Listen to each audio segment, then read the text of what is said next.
You planted the fruit trees the nursery said would do well on your property. You added compost fertilizer and soil amendments. You checked the pH, adjusted everything carefully, and kept up with the watering. And still the trees struggled. They sat there for years, looking weak, refusing to grow the way you were promised they would. Then eventually they died. And when they did, the answer was always the same. The soil was wrong. Too much clay, too sandy, too rocky, too wet in spring, too dry in summer. But that explanation falls apart the moment you look at history. Fruit trees were growing in harsh, unforgiving ground long before modern nurseries existed. Farmers in the Mediterranean raised fruit on stony hillsides with barely any real soil. Ancient growers harvested from gravel, sand, and dry land that most experts today would dismiss immediately. So maybe the real problem is not your soil. Maybe the real problem is that you were sold the wrong trees. Stay with me, because the number 2 tree on this list was once planted across American homesteads from the Appalachians to the Rockies, and it can thrive in ground so poor that almost nothing else survives. Welcome to the channel where we bring back growing knowledge that modern systems have quietly pushed aside. If you've ever felt like your land should be capable of more than what you were told, you're exactly where you need to be. Because the truth is, soil isn't the limitation most people think it is. Before we get into the list, subscribe and tell me in the comments what kind of soil you're dealing with. Clay that stays wet, dry sandy ground, rocky patches where nothing seems to grow. This list is built for exactly those conditions. We're going to count down from trees that are simply resilient to ones that can grow in places that seem almost impossible. Let's get into it. Number 13. Mulberry. The tree that grows where others fail. There's a reason mulberry used to be planted on nearly every homestead. It doesn't demand perfect conditions. It doesn't need carefully balanced soil. It simply grows. Heavy clay that stays wet for weeks. It handles it. Loose sand that drains almost instantly. No issue. Low fertility soil that would starve other fruit trees. It still produces. Mulberry tolerates drought flooding and long periods of neglect, conditions that would wipe out most of the trees sold today. It spread across continents through silk production because silkworms rely on its leaves. And everywhere it was planted, people noticed the same pattern. It survives where nothing else does. It begins producing within just a few years. And because the fruit is too delicate to ship, you almost never see it in stores. If your land has killed every fruit tree you've tried so far, mulberry is often the one that finally works. Number 12. Fig. The tree that turns poor soil into an advantage. In parts of the Mediterranean, fig trees grow directly out of cracks in stone walls. No deep soil, no rich nutrients. And yet they thrive. What makes figs truly unusual is this: they actually perform better under stress. When soil is rich, the tree puts energy into leaves. When soil is poor and roots are restricted, it shifts energy into fruit. The result, sweeter, more concentrated harvests. Figs have been cultivated for thousands of years because they don't need ideal conditions to produce abundantly. In fact, the worse your soil is, the more figs can surprise you. Number 11. Pomegranate. Built for harsh ground. Pomegranate evolved in regions where the soil is alkaline dry, and often saline conditions that quickly kill most fruit trees. And yet it doesn't just survive there. It thrives. It tolerates salt levels that would destroy an apple tree in a single season. It handles drought once established. It produces reliably without needing perfect soil structure. On top of that, it's one of the most nutrient-dense fruits you can grow, known for exceptionally high antioxidant content. For land that seems unusable, pomegranate is often exactly what fits. Number 10. Jujube. The tree for exhausted land. In China, jujube has been cultivated for over 4,000 years. In the US, most people have never even heard of it. But researchers have studied it for a very specific reason. It grows in soil so degraded that almost nothing else survives.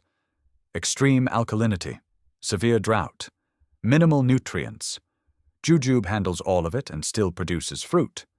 Once established, it can grow with little to no irrigation. The fruit has a unique flavor, somewhere between an apple and a date, and can even dry naturally on the tree. It's not just a resilient tree, it's a solution for land that seems completely depleted. This is the largest fruit native to North America, and almost no one grows it anymore. What makes pawpaw remarkable isn't just the flavor, which is often compared to a tropical custard. It's where it grows. Pawpaw evolved in the understory of eastern forests, in heavy, poorly drained clay soil, the exact conditions that cause most fruit trees to fail. Wet ground that stays saturated in spring, limited sunlight under taller trees, acidic, compacted soil. For pawpaw, that's not a problem. That's home. Thomas Jefferson grew pawpaws at Monticello. Lewis and Clark relied on them when food supplies ran low during their expedition. This is not a fragile tree. It's a proven survivor. Number 8. Elderberry. The tree that turns problem soil into value. Elderberry has been used for generations in traditional medicine, especially to support the immune system. But its real advantage is how easily it grows in difficult conditions. It thrives in wet soil with poor drainage, areas where roots of most fruit trees would rot.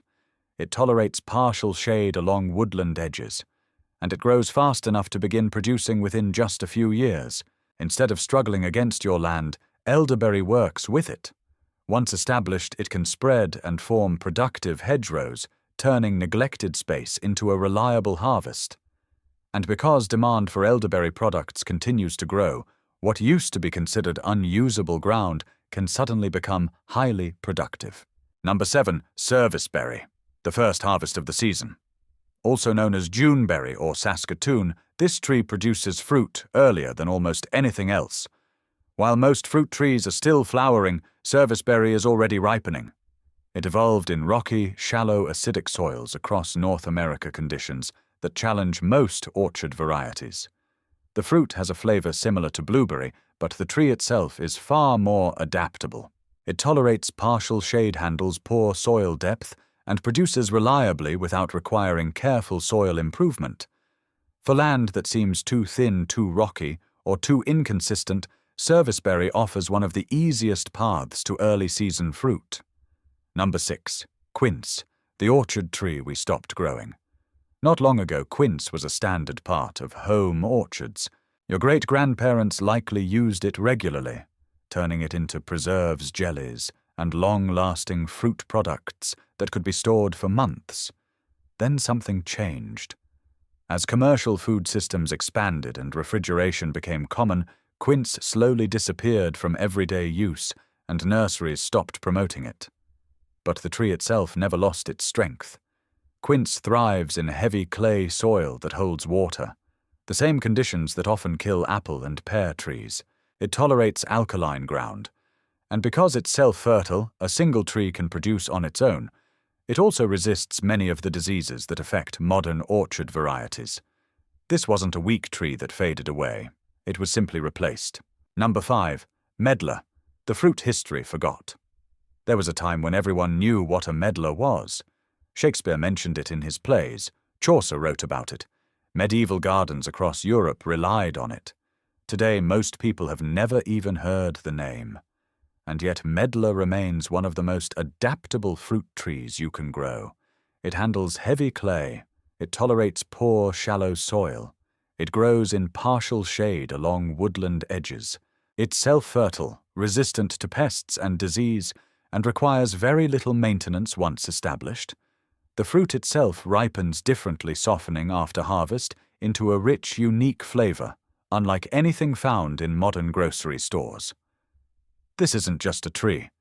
It's a living piece of agricultural history that still thrives in the same difficult conditions it always did. Number 4. Cornelian cherry, built for tough environments. Despite the name, this isn't a true cherry, but it may be tougher than most fruit trees you've seen. Cornelian cherry evolved to handle difficult compacted soils, including the kind created by construction and urban environments. It tolerates pollution. It grows in alkaline conditions. And it blooms extremely early, often before most other plants have even started.